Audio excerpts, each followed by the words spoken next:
Hey guys, Wether here from OnVisor, and today we are going to cover part 1 of a 3-part series I'm going to cover on debt.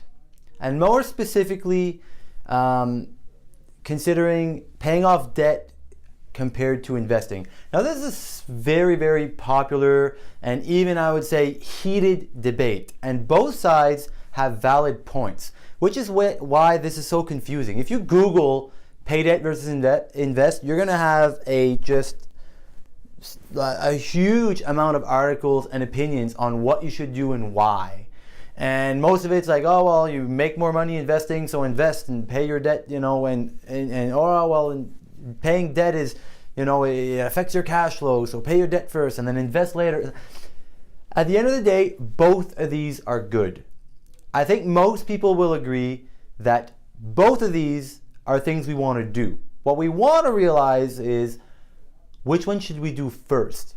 And that's actually the wrong question you should be asking. Because both of these are good and both of these increase your net worth equally initially, at the first part. If you stumble on $100,000, whether you put it in the bank or put it against your mortgage or invest it, the very next day you're still just 100 grand richer. So it's what happens afterwards that is important, and that's what we're going to analyze in these 3 videos. So it's not whether you do one or the other. I don't think anybody should do one and ignore the other. I think it's how much of each do you do. I think it's super important to do both right out of the gate, but where you're going to put your focus is what we're going to cover today. So the main thing you need to consider when it comes to how aggressively should you pay debt relative to investing is, are you holding on to good debt versus bad debt? What is your debt structure? What is the makeup of the debt that you currently have today? So this has nothing to do with taking on debt.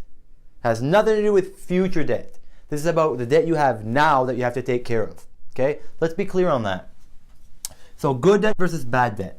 So there's 3 considerations you should look at when categorizing good versus bad debt. The first thing you need to realize is, do you have any assets offsetting the debt, such as in the case with a mortgage, a car payment, or anything else where you have an asset as a security against the loan? So did you buy something of value with the debt? And this, and when we're talking about assets, do you have a growing asset like the house or investments, etc., or do you have a depreciating assets like cars and toys? Very important distinction. That will make or break good versus bad when it comes to that. So obviously having assets against the debt is positive. The next thing to consider is utility. Is it bringing any joy? Is it useful? Driving a car lets people go to work, bring their kids to practice, etc. Do you have any kind of utility, and what's the extended utility you're going to get from that debt that you took on? So that's the first and foremost. Is it useful? There's debt that has neither one of these.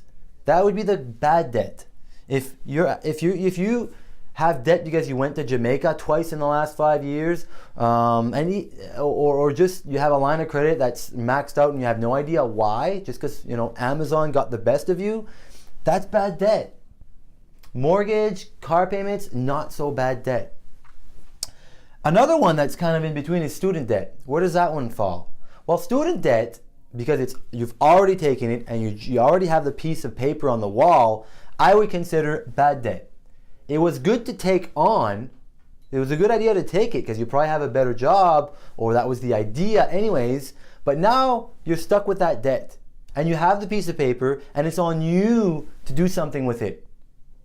Right? It's on you to create the income from having learned whatever it is you learned.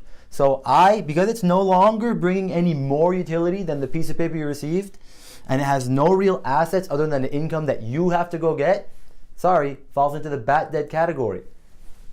The next thing is whether or not, how much is it impacting your cash flow? So how big are the payments?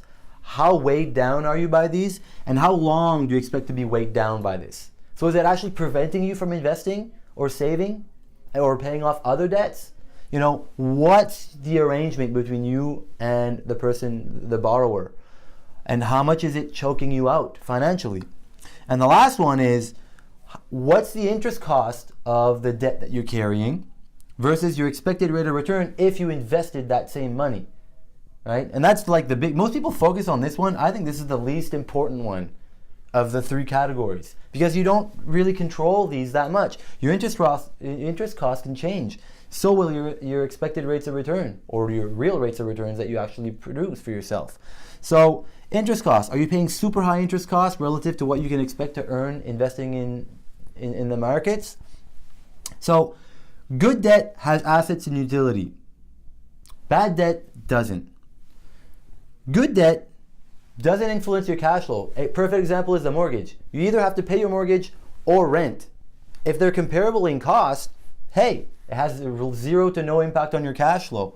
Your time horizon, however, is long, but you're gonna have to pay rent and live somewhere for the rest of your life.